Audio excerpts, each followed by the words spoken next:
ঢাকার ধামরায়ে কুল্লা ইউনিয়ন পরিষদের নতুন ভবনের ভিত্তিপ্রস্তর স্থাপন ও কুল্লা সরকারি প্রাথমিক বিদ্যালয়ের নতুন ভবনের উদ্বোধন করা হয়েছে।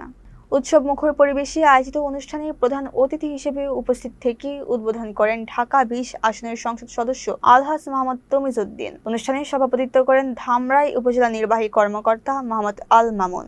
বিশেষ অতিথি হিসেবে উপস্থিত ছিলেন ধামরাই উপজেলা বিএনপির সাধারণ সম্পাদক শামসুল হক এবং কুল্লা ইউনিয়নের চেয়ারম্যান পদপ্রার্থী সমাজসেবক আনোয়ার হোসেন সুজন। এছাড়াও স্থানীয় রাজনৈতিক নেতৃবৃন্দ, শিশু সমাজের প্রতিনিধি ও গণ্যমান্য ব্যক্তিবর্গ অনুষ্ঠানে অংশ নেন। প্রধান অতিথি তার বক্তব্যে বলেন, কুল্লা ইউনিয়নের মানুষের দীর্ঘদিনের প্রত্যাশা পূরণে এই উন্নয়নমূলক কাজ বাস্তবায়ন করা হয়েছে। নতুন অবকাঠামো, প্রশাসনিক সেবা ও শিক্ষার মান উন্নয়নে গুরুত্বপূর্ণ ভূমিকা রাখবে বলেও তিনি আশা প্রকাশ করেন। নতুন স্কুল ভবন পেয়ে শিক্ষার্থী ও অভিভাবকদের মধ্যে আনন্দের পরিবেশ সৃষ্টি হয়েছে।